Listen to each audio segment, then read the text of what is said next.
Right, good morning everybody. Sunday morning in a dirty t-shirt. Now, I've now built HMS Hood, which you may have seen from some of my previous videos. And that thing focusing on and off all the time is going to really bug me. So I've done HMS Hood. I've just finished HMS Prince of Wales. I previously finished Prince Eugen, if that's how it's pronounced. That's 3 of the 4 major ships that were at the Battle of Denmark Strait. So I now have, I'm never going to get this in focus, so I now have the Bismarck, which I've already done a review of, but I'll do a quick update and how things are going, and I'll try to do a decent build log. The problem I have, this microphone is picking everything up properly. I have serious problems with the sound when this goes on YouTube. Now I've completely thrown myself off track, as I always do. So HMS Hood and the Bismarck are on 200 scale from Trumpeter. The Prince Eugen and the Prince of Wales were both 1/350th. The latter from Tamiya, the former from Trumpeter.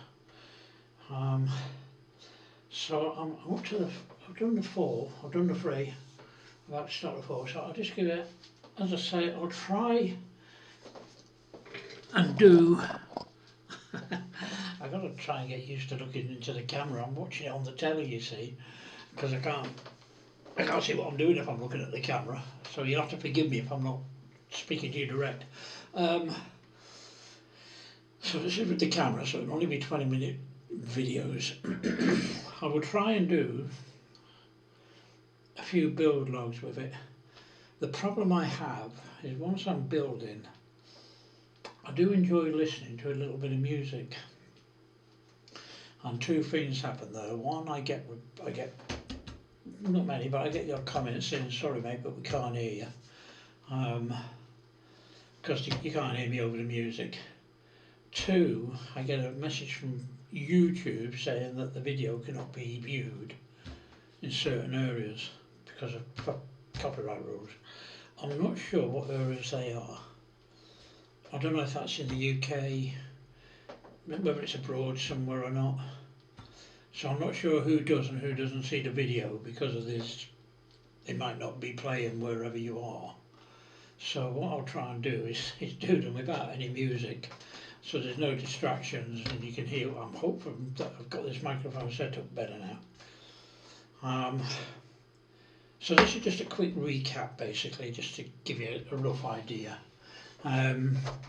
So we've got the Bismarck, as I say, and then we've got the deck is an all-in-one deck. I have got the MK1 kit to go with this. I'll show you that in a minute. What I'm not going to do. It's weird having a single deck like this on such a big model. I have seen people cut this across here, but I don't think I'll do that. Now, I did get a wooden deck with it, but I started to do it. I put it on the stern bow. No, where did I do it? I must have done it on the stern. I cut it out and I had all these bits. Anyway, I did it on the stern. So I cut all the bits out roughly around these bits. I think it fitted, around here. They fitted okay. It wasn't super bad, but there were a few gaps here and there. Wouldn't have been a massive problem. But the biggest problem would be all this. You can see all the lumps and bumps. All this would all have to be cut out. All these bits, especially coming down here, this would all have to be cut out to make the deck fit, wooden deck. I've seen the wooden deck fitted from Pontos, and that is better because all this stuff is cut off. So that's not too bad. But personally, this is only my personal opinion, I'm not a lover of the wooden decks. They fit alright, they look alright, but I don't know, there's just something about them. I just don't like them. This is a bit of a weird one because it's got plastic ladders going down there and they go into there. So this will be interesting to see whether there's an upgrade for this and whether they come off. There's 1, 2, 3, 4, 5, 6, there's 7 of them. And there's a few bits. But I've noticed with, I don't know if it's just with German ships, I've noticed with these German ships there's not a massive amount of detail on all these decks. I've noticed when I did the hood there was boxes all over it, you know, the Prince of Wales and that, boxes all over, and bits all over, ammo boxes, flag lockers, all that kind of stuff. There was loads of it. And I noticed it on the Prince of Wales and on HMS. On this one, and on Prince Eugen, there was very little detail to make, so it didn't clutter the decks up. So that I will be, you know, I will use it. It's just going to be weird having a single deck. Let's put that down there. The hull is pretty good. It's big. Bismarck 1200. That doesn't give you an age. I know there's a bit of work needs doing on that, and there's a bit of, and I have seen people. If you can, I have got. Bear with me.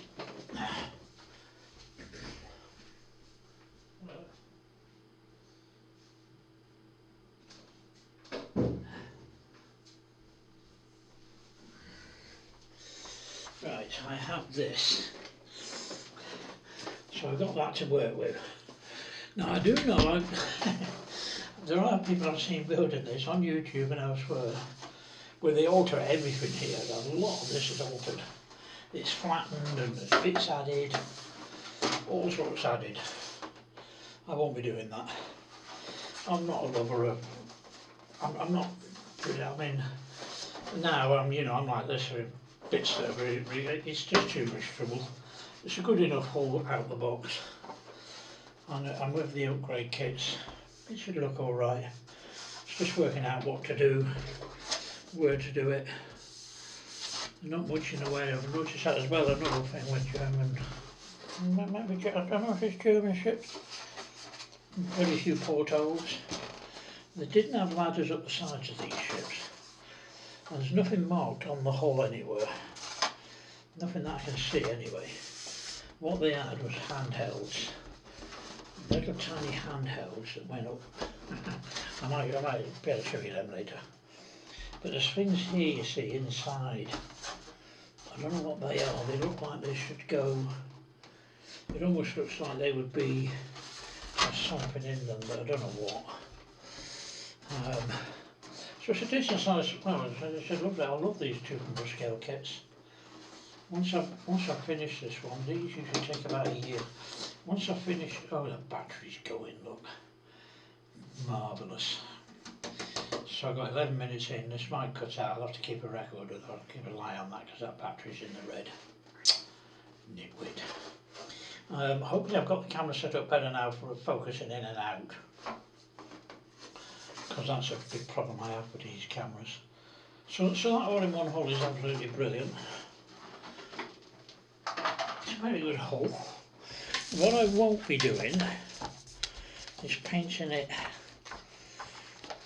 somewhere. I've got, this is how it's normally painted. It's normally painted like that with the camouflage. And I have done it before with the camouflage, by the way. That's 1941. That's another primary view. And then and then this one here, 19th last battle air recognition marker, May 20th, Battle of Denmark Strait. So this is the ship as it was at the Battle of Denmark Strait. So as you can see, the camouflage has been painted out. Now you can still see it. Well, not like that you can't. You can still see where it was, where it's been painted over. It's prominent on the hull, not so prominent on the upper decks. And of course it had the swastikas off. So the yellow turret tops Right, the Battle of Denmark Strait, those turret tops which are yellow there were darkish grey, and it didn't have the swastikas. The swastikas were painted out grey. Now that's fine. I have some suggestions on doing there. So this model of the Bismarck will be painted this. Will be painted this colour, as it was at Denmark Strait. So what I'll do is I'll paint the camouflage on the hull and then paint it out in grey. And I did that with the Prince of Wales, by the way. The Prince of Wales didn't get his camouflage till after the Battle of Denmark Strait. And then it's got all the views here, these are all as it was at Denmark Strait. So you can get a good idea of how it went, you know, look at all this here. And then its last battle, still got all the bits up. So that's how it will be painted. It will be painted grey. It won't be painted as it was in the camouflage. I've built the Bismarck before, but not in this scale, obviously. When I've built it before, it's been in the 1/350 scale. Might have been Tamiya, may have been Revell. It was a long time ago. So it'll be painted like that.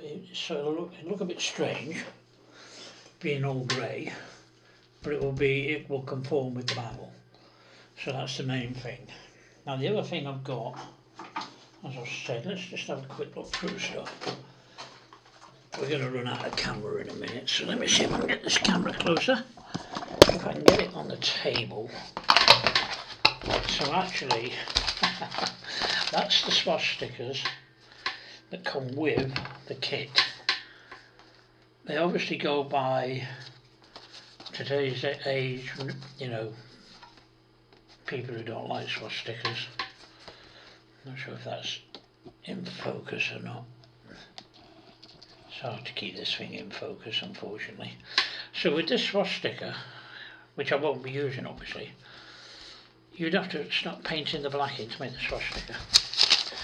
With the MK1 kit, if you wish to use them, you get proper swastikas. So they're actually, you know, no problem, you could use them. I've got a few bits there that might be on whatever they used. Don't like them at all. I really do have a thing. I have a real bad problem with flags and all that kind of stuff. I really don't like them. So let me just get